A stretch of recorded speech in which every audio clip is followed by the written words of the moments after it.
ஓம் சரணாகத தீனார்த்த பரித்ராண பராயணே சர்வஸ்யார்த்திகரே தேவி நாராயணி நமஸ்துதே. வணக்கம் நேயர்களே, இது மகாலட்சுமி ஜோதிடம் வழங்கும் காலச்சக்கரம். உங்கள் அன்பு ஜோதிடர் ஸ்ரீராம்ஜி பேசுகிறேன். அனைவரும் நலமுடன் இருக்கிறீர்களா? நன்றாகத்தான் இருப்பீர்கள், நன்றாக இருக்க வேண்டும். இன்றைய காணொளியில் நாம் காண இருப்பது ஏமாற்றும் ராகு. இதுதான் தலைப்பு. பொதுவாக ராகு பகவானை முழுசாக நம்ப முடியாதுங்க. ஒரு மாதிரி நைச்சிய கிரகம், சுயகாரிய புலி அப்படின்னு கூட ராகுவை சொல்லலாம். நின்ற வீட்டுக்கு தகுந்த மாதிரிலாம் தன்னை மாற்றிக்கொள்ளும் இயல்பு கொண்ட பச்சோந்தி கிரகங்கள் அப்படிங்கிற மாதிரியும் எடுத்துக்கலாம். ஒரு மனிதனுடைய ஆசையை பெருமளவுக்கு தூண்டிவிட்டு அதன் பிறகு அதை சிதறடிக்கிற தன்மை கொண்டவர் ராகு. கிட்டத்தட்ட பார்த்திங்கன்னா பயமுறுத்துதல், ஆசையை தூண்டுறது, பேராசையினால் ஏற்படுற இழப்புகளை சந்திக்க வைக்கிறது, சூதாட்ட மன்னர்களை உருவாக்குறது, பிறகு அந்த சூதாட்டத்தினாலே அவங்களை அழிக்கிறது, நெட் துறை, கம்ப்யூட்டர் துறை, இன்ஃபர்மேஷன் டெக்னாலஜி துறையில் மிகப்பெரிய ஆளுகளை உருவாக்குறது, தென் அதுக்கப்புறம் அவங்கள ஒன்றும் இல்லாமல் பண்ணுறது, சாதாரணமாக ரோட்டில் திரிஞ்சிட்டு இருந்தவங்கள கோடீஸ்வரன் ஆக்கிறது, அதுக்கப்புறம் பார்த்திங்கன்னா ஒன்றுமே இல்லாமல் சாதாரணமாக திருப்பி ரோட்டில் திரிய விடுறதுன்னு எல்லா விதமான தகுதித்தத்த வேலைகளுக்கும் ராகு பேர் போனவர் தான். ராகு திசை நடக்கும்போதே நாம் நிறைய அன்பர்களுக்கு சொல்கிற ஒரு அறிவுரை, ராகு திசையினுடைய கடைசி 3 புத்தியை நம்பவே நம்பாதீங்க. டோட்டலாக கொடுத்ததை பூரா பிடுங்கி விடும் தன்மை கொண்டவர். ராகுவனுடைய இயல்பே கொடுத்து பிடுங்கிறது. ஒரு மனிதன் தரையில் நடந்து போகும்போது தடிக்கிட்டு விழுந்தான்னா ஒன்றும் பெருசாக பாதிப்பு வராது, ஏதோ சின்ன காயம் வரலாம், அவ்வளோதான். ஆனால் அந்த மனுஷனை கையை பிடிச்சி 14வது மாடி வரைக்கும் கூட்டிகிட்டு போவார். வாங்க வாங்க வாங்க, நீங்கள்லாம் பெரிய ஆள் அப்படின்னு. நீங்கள் ரொம்ப பெரிய ஆள்னு உங்களை நம்ப வைப்பார். உங்களால் முடியாதது இந்த உலகத்தில் ஒன்றுமே இல்லை அப்படின்னு சொல்லுவார். நீங்கள் தாங்க அடுத்த அம்பானியோ அதானியோ அப்படின்னு உங்களை உருவகப்படுத்துவார். இல்லாத ஒரு மாய உலகத்தை உருவாக்குவார். இல்லாத மாய உலகம் அப்படியே கற்பனையிலே மிதக்க வைக்கிறது, அது ராகுவோடைய ஸ்பெஷாலிட்டி.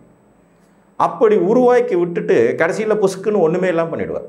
இப்போ உதாரணமாக இவ்வளோ பெரிய இருக்கிற ஒரு பலூனை நம்ம ஊதும் போது அது பெருசாகிக்கிட்டே வரும், அதிகமான இடத்த அதை அடைக்கும். அதே பலூனில் ஒரு சின்ன குண்டூசி குத்துனோம்னா டபக்குன்னு ஒன்றுமே இல்லாமல் போயிடும். ராகு ஒரு மாய உலகம், அப்படி தான். சரி, இந்த ராகு ஒரு ஏமாற்றுக்காரர், ஏமாற்றும் ராகு அப்படிங்கிறது யார் யார் ஜாதகத்துக்கு நிகழும் அப்படிங்கிறதையும் பார்த்துடலாம். பொதுவாக உங்கள் லக்கணத்தில் ராகு இருக்காருன்னா சிக்கல்ங்க. நீங்கள் ஏமாற்றுவீர்கள் அல்லது ஏமாற்றப்படுவீர்கள், ரெண்டுமே நடக்கும். நீங்கள் மற்றவங்களை ஏமாத்துறதா நினச்சிட்டு உங்களை நீங்களே ஏமாற்றிக்குவீங்க, இல்லைன்னா மற்றவர்களால் நீங்கள் ஏமாற்றப்படுவீர்கள். இதுக்கு மாற்று கருத்தே இல்லை. ஏன்னா அவர் லக்னாதிபதி மாதிரி செயல்படுற தகுதி கொண்டவராயிருவார். அவர் லக்னத்திலே இருக்காரே, அப்போ லக்னத்திலே ராகு இருக்கும்போது மிக மிக கவனம், எச்சரிக்கையோடு இருக்க வேண்டியது அவசியம். அடுத்தது ஒரு தசா உங்களுக்கு நடக்குது, இப்போ சுக்கர தசை நடக்குதுன்னு வச்சுக்கோம். சுக்கரனோட ராகு ரொம்ப க்ளோஸாக இருக்கார், 5 டிகிரிக்குள்ளே. கண்டிப்பாக இங்கேயும் அதே பிரச்சனை வரும்.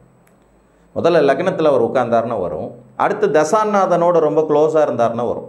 இப்போ சுக்கர தசை நடக்குது, சுக்கரன் ராகு ஒரே வீட்டில் இருக்காங்க, 5 டிகிரிக்குள்ளே இணைஞ்சிருக்காங்க. இந்த தசையில் நீங்கள் ஒன்று ஏமாற்றுவீங்க, இல்லைன்னா ஏமாற்றப்படுவீர்கள்.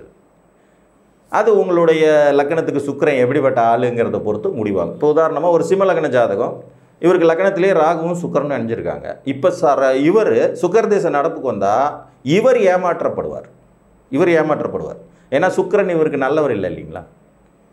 அதுவே ஒரு கன்னி லக்ன ஜாதகம், 2ஆம் இடத்துல தனஸ்தானத்தில் ராகுவும் சுக்கிரனும் இணைஞ்சிருக்காங்க 5 டிகிரிக்குள்ளே. இப்போ ஜாதகர் ஏமாற்றுவார், ஏன்னா இவருக்கு சுக்கிரன் நல்லவர். ஸோ இந்த கான்செப்டை புரிஞ்சுக்கணும். முதல்ல உங்கள் லக்கணத்தில் ராகு இருந்தால் நீங்கள் ஏமாறுவீர்கள் அல்லது ஏமாற்றப்படுவீர்கள். அடுத்தது தசாநாதனோட ராகு ரொம்ப க்ளோஸாக இருந்தால் நீங்கள் ஏமாறுவீர்கள் அல்லது ஏமாற்றப்படுவீர்கள். அல்லது உங்கள் ஜாதகத்தில் 5ஆம் இடத்திலோ 9ஆம் இடத்திலோ ராகு நின்னார்னா நீங்கள் ஏமாறுவீர்கள், ஏமாற்றப்படுவீர்கள். ராகு திசை நடப்பில் வந்துருச்சா கேட்கவே வேணாம், இருக்கிறதுலே மோசம். மிக மிக கவனமாக இல்லைங்கிற பட்சத்தில் ராகுவின் ஏமாற்றம் தாங்க முடியாத அளவுக்கு இருக்கும். அடித்து துவைச்சு காய போட்டுருவார்னு சொல்லுவாங்க இல்லையா, அது ராகுவுக்கு ரொம்ப பொருந்தும். ராகு திசையினுடைய கடைசி பகுதி நெருங்குதுனால ஈவன் சூரிய சந்திர செவ்வாய் புத்திலாம் கணக்கில் இல்லை, சுக்கிர புத்தி மிடில்லையே ஆரம்பிச்சிருவார். ஒரு 4.5 வருஷம் 5 வருஷம் ராகு திசையினுடைய கடைசி பகுதியில் பார்த்தீங்கன்னா கிட்டத்தட்ட கோபுர உச்சிக்கு கூட்டிகிட்டு போனால குப்பமேட்டில் தள்ளி விட்டு போயிடுவார். நம்ம வச்சு கழுத்து இருக்கிறதுல ராகு ரொம்ப ரொம்ப ரொம்ப ஸ்பெஷலிஸ்ட். நீங்கள் யார் கூடயாவது ஒரு வர்த்தக மூலமாகவோ அல்லது ஒரு தொடர்பு மூலமாகவோ ஒரு இணைப்பு மூலமாகவோ ஏதாவது செய்யணும்னு ஆசைப்படுறீங்கன்னா அந்த ஜாதகத்துக்கு 2ஆம் இடத்துல ராகு இருக்குதான்னு ஒரு செக் பண்ணிக்கோங்க. 2ஆம் இடத்துல ராகு இருக்கிறவங்க பேசுகிற மாதிரி பொய்ய உலகத்தில் வேறு யாராலையுமே பேச முடியாது. நம்ம வைத்து கழுத்தறுப்பதில் ராகு ஒரு ஸ்பெஷலிஸ்ட். ராகுவின் நட்சத்திரங்கள் உங்கள் லக்ன புள்ளிகளாக வரும் பட்சத்திலையும் இந்த விதி ஏற்படும். இது மிதுனம், துலாம் மற்றும் கும்பலக்கணக்காரங்களுக்கு வரும். லக்கணத்தில் ராகு உட்கார்ந்தாலும் இந்த விதிகள் ஏற்படும். இதில் 2 விதமான மனிதர்களுமே நீங்கள் பார்க்க முடியும். இவங்க ஏமாற்றுவாங்க அல்லது இவங்க ஏமாந்து போய் நிற்பாங்க. இது 2மே நடக்கும். 2யுமே ராகு செய்வார். ராகுவோடு உங்கள் ஜாதகத்தில் அதிகப்படியான கிரகங்கள் தொடர்பு கொண்டிருந்தாலும் இந்த பிரச்சனை வரும். அதே மாதிரி ராகுவின் நட்சத்திரங்களில் அதிகமான கிரகங்கள் போய் உட்கார்ந்தாலும் இந்த பிரச்சனை வரும். அப்போ ராகு இந்த கலியுகத்தை ஆளும் கிரகம் அவர் தான். நீங்கள் நல்லா பாருங்கள், மனசாட்சிங்கிறது துளி கூட இல்லாமல் மக்களை ஏமாற்றுவதையே கைவந்த கலைன்னு நம்பக்கூடிய மனிதர்களை உருவாக்கி விட்டுறாரு. மார்க்கெட்டிங் பண்ணுறதா இன்றைக்கி டேலண்ட்டு. ஒரு தொழிலதிபர் எவ்வளோ பேரை ஏமாற்றி பொருள்களை விற்க முடியுமோ அவன் தான் பெரிய தொழிலதிபர். ஒரு அரசியலில் எவ்வளவு முடியுமோ அவ்வளோ பித்தலாட்டம் பண்ண முடியும். உத்தியோகங்களில் எவ்வளோ முடியுமோ அவ்வளோ பித்தலாட்டம் பண்ண முடியும். பித்தலாட்டம் பண்ணுறதே வெற்றிக்கான சூட்சுமம்னு நம்ப வச்சுடுவார். இப்படித்தான் போயாகணும், ஊரோடு ஒத்து போயா, எல்லாரும் லஞ்சம் வாங்கிட்டு இருக்கா, நீ வாங்க மாட்டேன்னு சொன்னால் என்ன அர்த்தம்? எல்லாரும் அரசியலில் ஃப்ராட் பண்ணுறா, நீங்கள் ஊழல் பண்ணாமல் எப்படி முன்னேற முடியும் அப்படின்னு கற்றுக் கொடுத்துருவார். இங்கே நேர்மை, நியாயம், நீதிக்கு எதிரான கிரகம் ராகு. இப்போ நேர்மையும் நியாயத்துக்குமான கிரகங்கள் எவை நல்லா யோசிச்சு பாருங்கள். ஒன்று சூரியன், அரசன், நேர்மலி என் வழின்னு நம்புறவர். அடுத்தது சந்திரன், அரசி, நேர்வழி தன் வழின்னு நம்புறவர். அடுத்தது குரு, பக்திமான், மந்திரி, நேர்வழி தன் வழின்னு நம்புறவர். அதுக்கு அடுத்தது சேனாதிபதி செவ்வாய், இவரும் ஸ்ட்ரைட் ஃபார்வர்ட். இந்த 4 பேருக்கும் ஆப்போசிட்டான கிரகம் ராகு. குறுக்கு வழி ஏன் வழி, வக்கர கிரகங்களை தனது கைக்குள் போட்டுக்கொண்டு அவர்களின் மூளையை மழுங்கடுக்க செய்து வெற்றியை தருவது போல் தந்து அது ஒன்றுமில்லைங்கிற மாயையும் உருவாக்கி விட்டுறக்கூடியவர். மாயமான உலகத்தில் உங்களை கட்டி போட்டு வைக்கிறவர். மாயமான ஒரு உலகத்தில் உங்களை கட்டி போட்டு வைக்கிறவர்.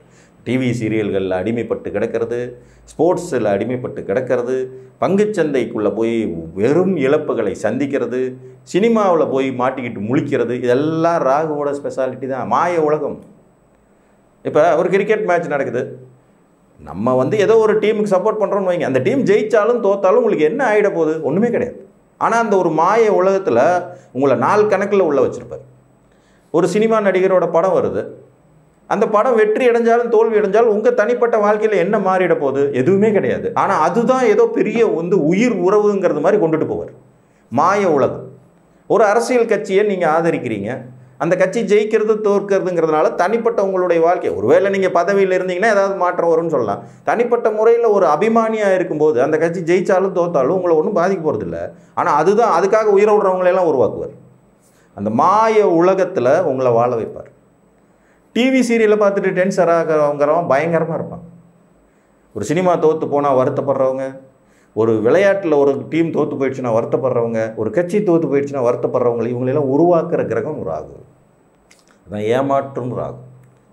ஸோ ராகு உங்கள் லக்னத்தில் இருந்தாலும் சரி, 5ஆம் இடத்துல இருந்தாலும் சரி, 9ஆம் இடத்துல இருந்தாலும் சரி, நீங்கள் ஏமாற அல்லது ஏமாற்றப்பட வாய்ப்பு இருக்கிறது. ஒரு தசாநாதன் ராகுவோடு ரொம்ப க்ளோஸாக 5 டிகிரிக்குள்ளே சேர்ந்திருந்தால் அந்த திசையில் நீங்கள் ஏமாற அல்லது ஏமாற்றப்பட வாய்ப்பு இருக்கிறது. நீங்கள் ஒன்று ஏமாற்றுவீங்க, இல்லைன்னா ஏமாற்றப்படுவீர்கள். ஏமாற்றத்தின் வழி ரொம்ப மோசமாக இருக்கும், பார்த்துக்கணும்.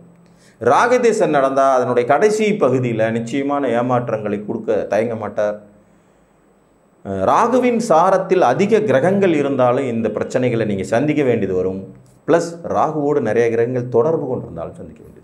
ஸோ இந்த மாதிரியான அமைப்புகள் இருக்குன்னாலே நாம் பொதுவாகவே எதையுமே வெளிப்படைத்தன்மையோடும் பேராசையின் வலைக்குள் சிக்கிக்கொள்ளாமலும் வாழ பழகிக்கொள்ள வேண்டும்.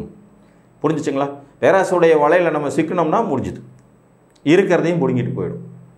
5 ரூபாயை பெட் கட்டி 500 ரூபா ஜெயிக்கிறேன் அப்படிங்கிற எண்ணம் நமக்கு வரவே கூடாது. 5 ரூபாயில் பேங்கில் போட்டு வச்சுட்டு 50 பைசா எனக்கு வட்டி வந்தால் போதுங்கிற நினப்பு இருந்தால் தப்பிச்சுக்குவீங்க. புரியுதா உங்களுக்கு?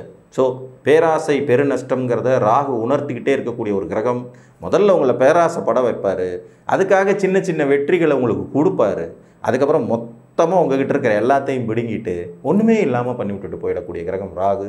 ராகு ஒரு மாய உலகம், கவனத்துடன் செயலாற்றுங்கள் என்று கூறி மீண்டும் ஒரு காணொலியில் உங்களை வந்து சந்திக்கும் வரை உங்களிடமிருந்து அன்புடன் விடைபெற்றுக் கொள்வது உங்கள் அன்பு ஜோதிடர் ஸ்ரீராம்ஜி. நன்றி, வணக்கம்.